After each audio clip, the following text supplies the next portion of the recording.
Okay, welcome boys and girls. How are you today? Let's see, this is Wednesday. Man, the time is getting away from me. It truly is. Distance learning keeps us all busy and keeps us all plugging and moving forward and headed in the right direction. So welcome to another distance learning lesson. Paper mache continued. So here is my updated version of the puppy dog face after sitting around for another 24 hours or so.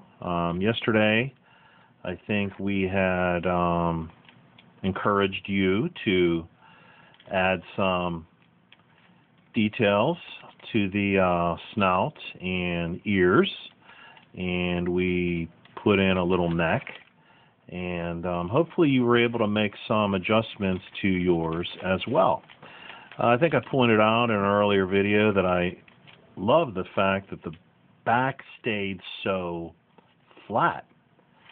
I'm not quite sure what I'm going to do with this. Keep it as a paperweight, put a hook on it, hang it on the wall, put it on a block of wood, piece of cardboard.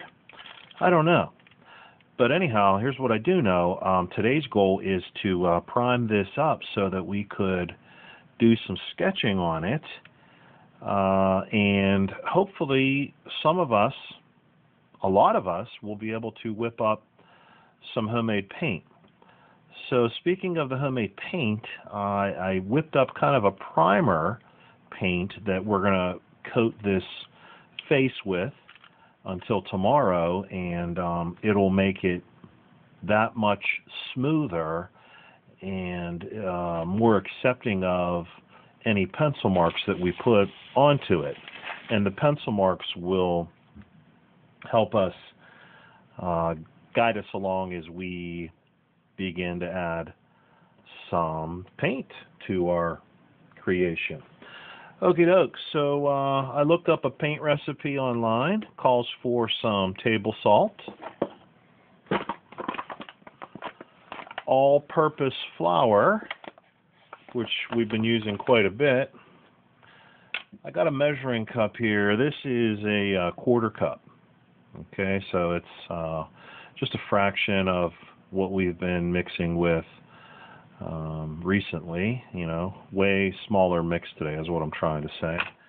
We got our whisk here that will help us smooth everything out, and we got a mixing bowl, and I've already put my mixture in there, as you can see. But basically, here's what you do.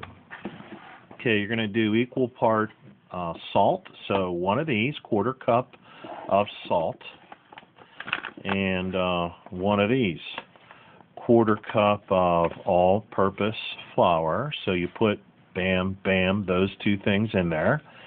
And then what I did was I added the same amount of water, so a quarter cup of water.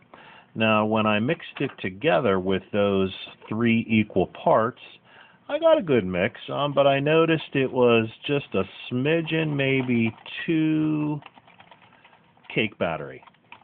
So I went back and I added just a few more drops of water just to thin it up. So I would say a quarter cup of water plus a few extra drips, if that makes sense. Okay, I think I've told you before, Mr. K is no baker. I am no chef. I've got no business being in the kitchen. Okay, but I approached the kitchen in the name of art. Okay, so I whisked that all together. Let me put this whisk someplace safely to the side. And let me bring back in my animal head, which you can see is still on the original wax paper. I've gotten a lot of mileage out of that wax paper. I just keep folding it up and reusing it. And you probably, those of you doing this at home, you've probably noticed that there's a lot of flaky residue that accumulates on that paper. So every morning I check out my creation. I gotta take off some of those flakes.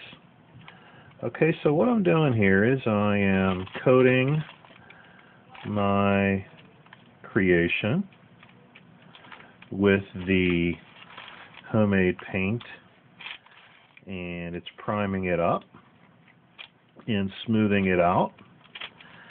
And when I leave it set overnight, one more night, I think it'll give us a nice surface. Yeah, I'm filming a video. Mom needs your help.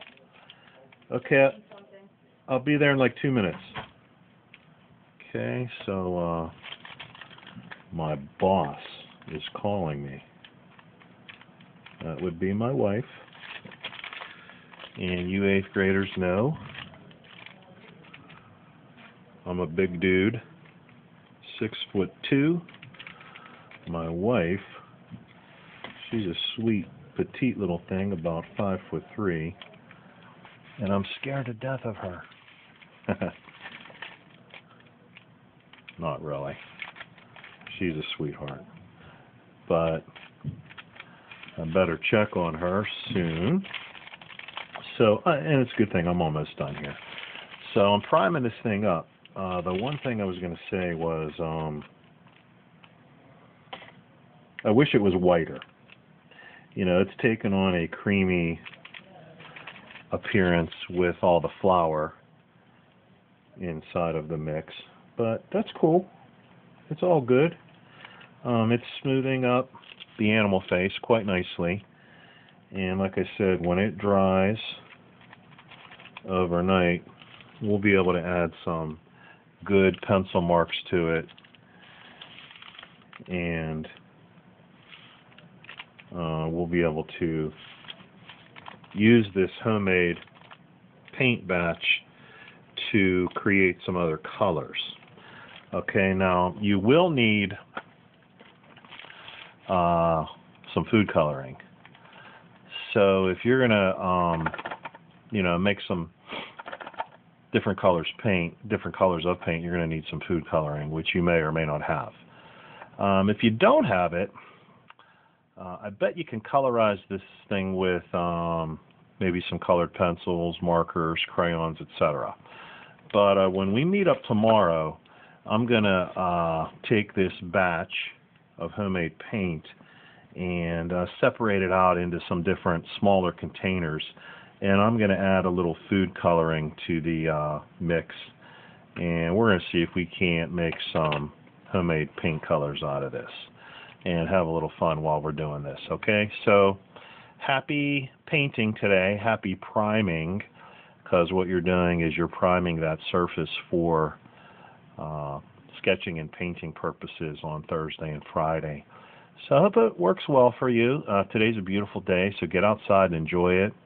And I wish you all very, very well today, and do something kind and helpful for somebody else today. Make somebody else's day a good one. Put a smile on their face, and remember, in turn, all the goodness and kindness will come back to you. I mean that. When you put positivity out there into the universe, it'll come back and find you. Okay? All right. Have a great day, boys and girls. Talk soon. Thank you. Bye-bye.